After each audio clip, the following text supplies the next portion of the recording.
That's what hurts you the most. You're in the, like out here, you'll be in that native grass, or you can't find your ball or whatever.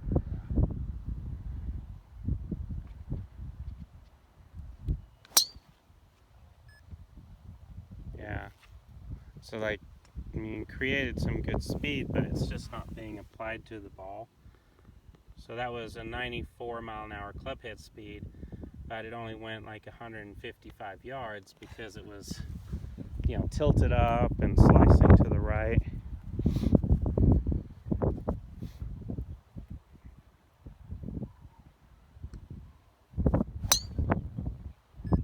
Okay, that was a little better. Yeah, let's talk about how we can straighten all that out, right? Same kind of deal there. 94 club head speed and it went 160.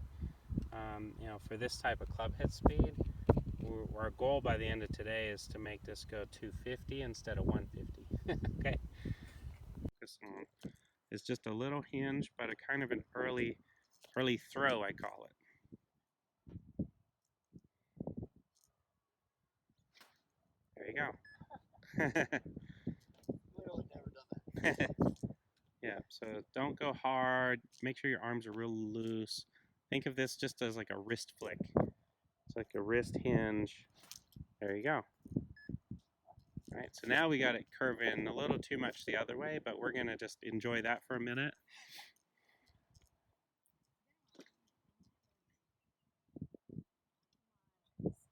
Yeah, really relax the wrists, relax the elbows. Just kind of give a hinge and a throw. Good. Mm-hmm. Totally blew my mind. I started golfing when I was, I don't know, like 10. Yeah. And I still had the exact same thing. Uh-huh. I'd start this way. Oh, yeah. Put the club head this way. Yeah. Eventually I just quit. Yeah. And I came back 10 years later and I was doing the same exact thing. Yeah, there you go. Yep, there you go. So just like a hinge and then that little throw.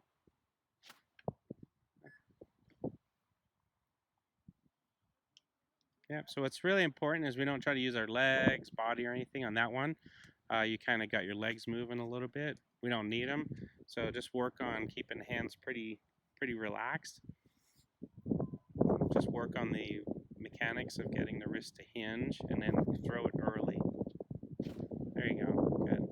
All right, let's try it with the driver. So tee up a driver and we'll just do the same thing.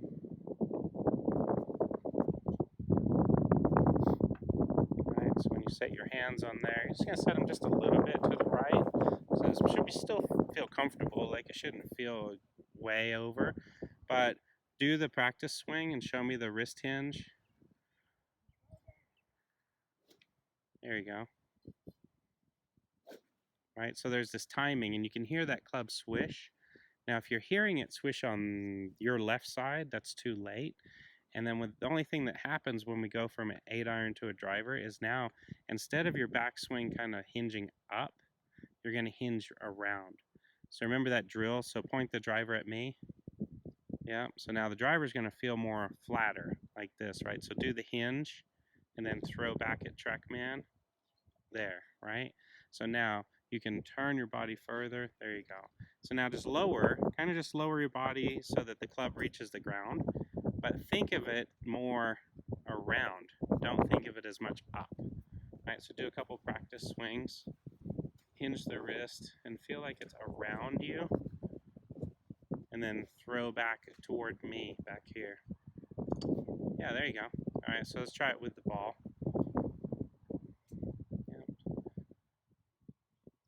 Yep, good setup.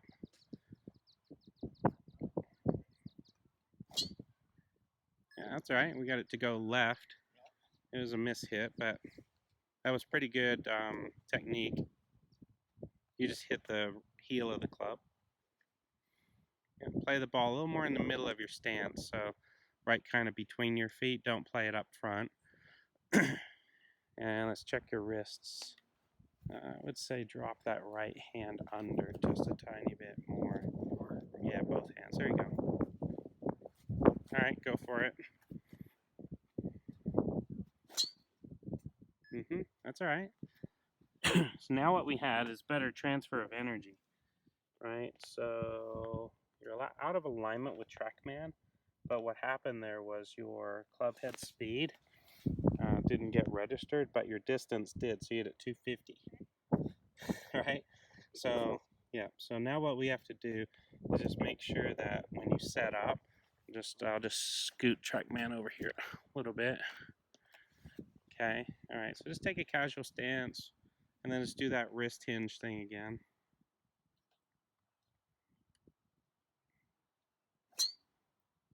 Right, so you see how we're straightening it out? Right, so TrackMan got your club head speed on that one. So that was at 92.5 and then 240.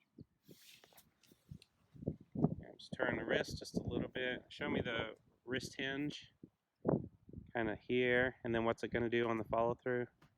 Just come back out, yep. So you hinge it and throw it.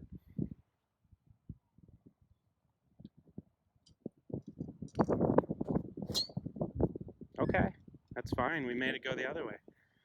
Because we're gonna straighten that out a little bit. Right now, you're just trying to ingrain these mechanics.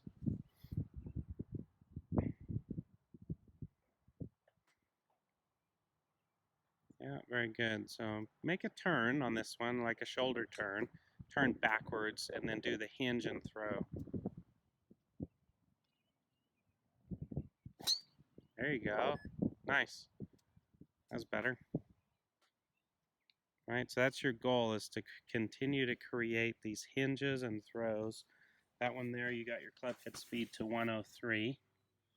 All right, so if we get to 103, 105 with this hinging throwing action, when we get that all to connect up, now you're going to be hitting it like 285. So we only pick up, you know, what? We went from 185 to 285, 100 yards better. Yeah. So do your wrists and go ahead and let this go. Go ahead and make a good rotation, a good turn, and give it a throw.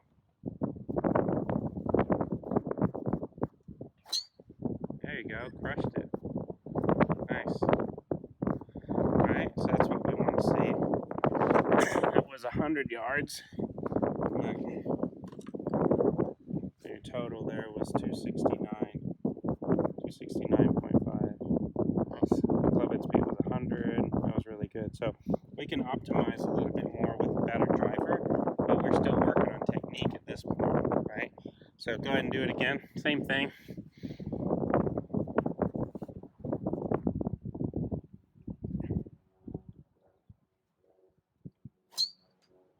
You just popped it up. Yeah, it just went straight up in the air because you went under it.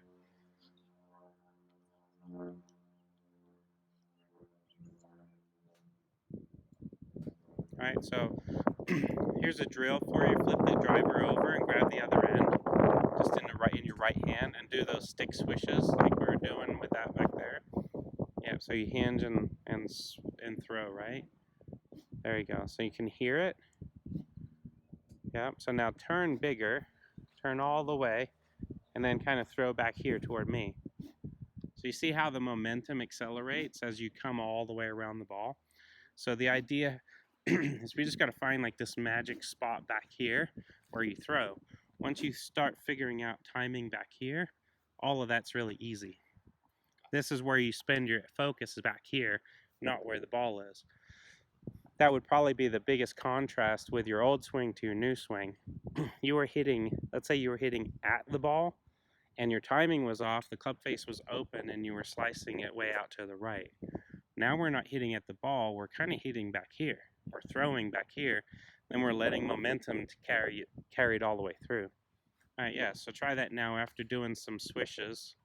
This is something you can do on the course, right?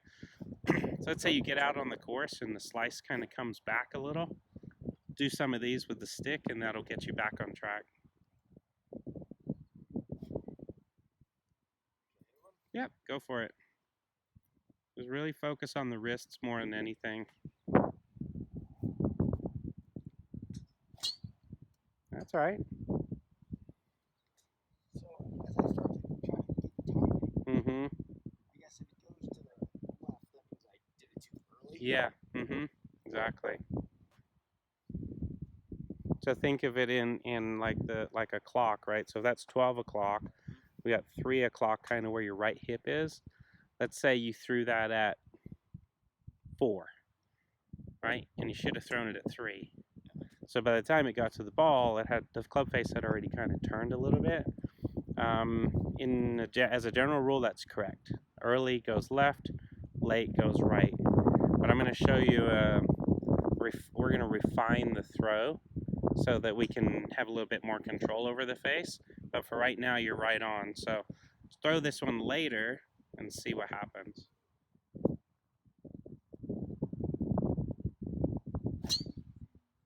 Right, so now we'll say you threw it too late. So instead of throwing it at 3 or 3:30, you threw it all the way down at 2 or 1. But that was still fine, right? I mean, you still hit it. It was 100-mile-an-hour speed, and you still hit at 240.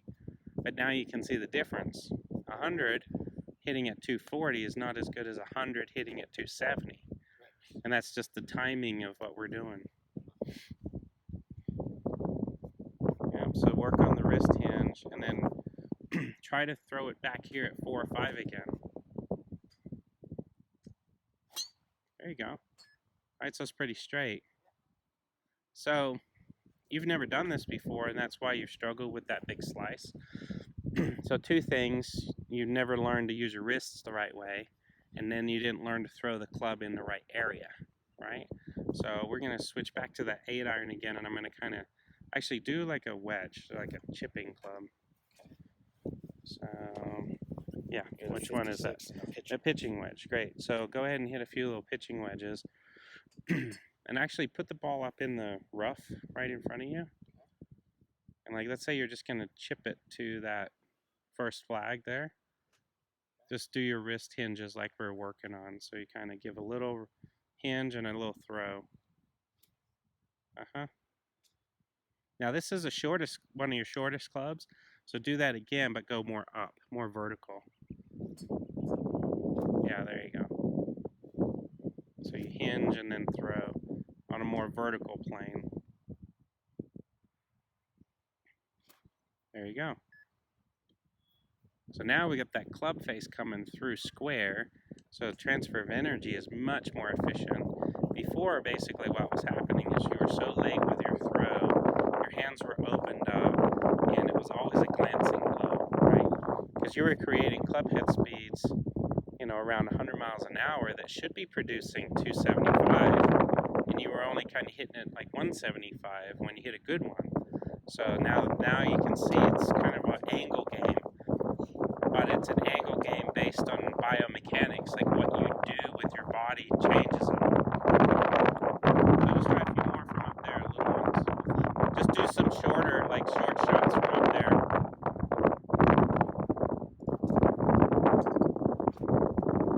So that one there, your leg kicked out. So that's kind of the consistency puzzle. If you hit a shot like that, we're going to call that a catastrophic error, right? We hate those. Those is just like you want to bang your head against the wall. And they're going to come from this, your legs moving. So just, you don't need your legs, just do the arm thing.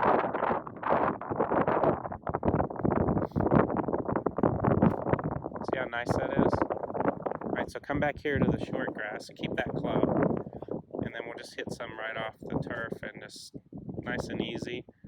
Really no legs, just kind of use the wrists like we're working.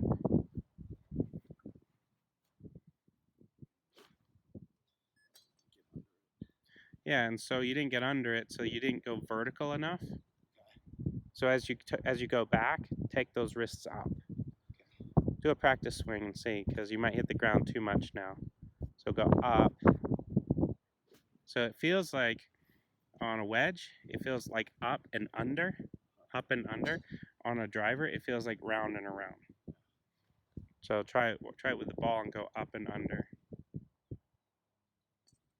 Yep, so hinge and then throw under the ball. Yeah, there you go. All right, it's got a little too much turf. But that's okay, because you're trying to figure out all these angles. most important thing is going to be this hinge throw.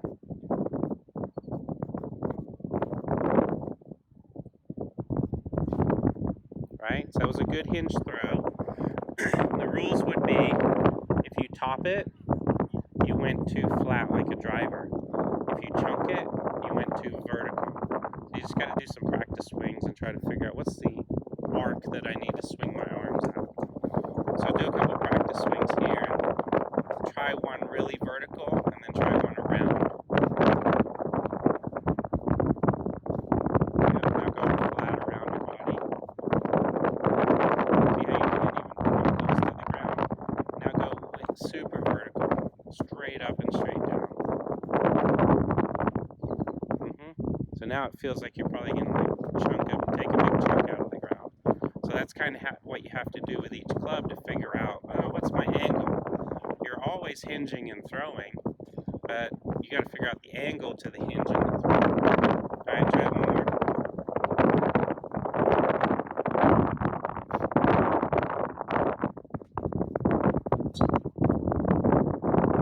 Yeah, there you go. That's a perfect deal.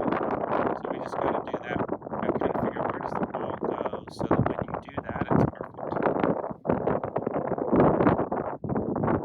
All right, so kind of take the same kind of stance, and now just try to feel the arms going vertical. Right? So that was a late throw. So you actually did pretty good with the vertical part, but you just waited too long to throw it. Let's do a practice swing again. Yeah, go vertical, hinge, and then throw. Yeah, there you go. Hinge, throw down, there you go.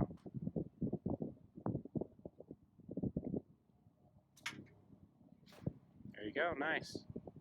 Right, so that was a nice, easy swing with a pitching wedge, and it went probably 130 yards.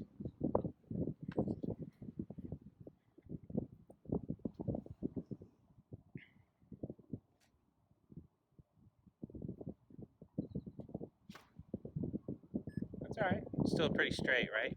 All right, tee up that driver again. The reason why we're jumping up and down through the bag is this angle thing is really important. And if you take a driver now and go super vertical, you're going to chunk the ground, right? So every time you switch clubs, always do 2-3 practice swings to try to figure out the angle. So now this one's going to feel super flat around your body. Yeah, just fix that right hand grip for me. Get it more under to the right. There you go. And then work on the hinge throw. But what you're going to feel here is this kind of like a sidearm throw, right? Feels like it's sidearm, whereas the pitching wedge feels like it's more like a hammer down, right?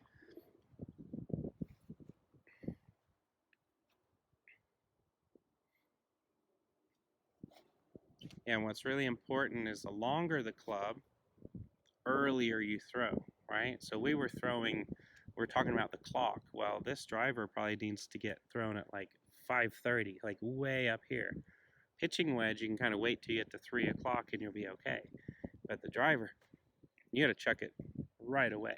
Slice is more pronounced with the driver throwing them all here. Yeah. Yeah, exactly. You were throwing them all at like 12 o'clock, right where the ball is. Yeah, so do your wrists a little more, slightly turn. Yeah, perfect. Yep, that's really good. Go big wind up. Throw it as soon as you can, right away at the top. Perfect. All right, try it with the ball.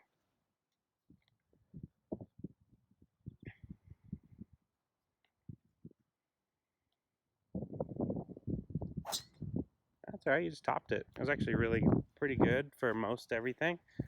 What we would say, though, is if you top it, you must have been too flat, like too level. So go ahead and kind of pitch that angle up just a little bit. Is this all making sense? Yeah. Yep. So go ahead. There you go. That'll work. Might start really liking this game if you can do that. Yeah, so there you go. All right, 244 from a 95. Right, so it wasn't as fast as you can go, but we're not worried about that. We're worried about getting the angles and the hinging and the throwing. All right, try again. Oh yeah, totally.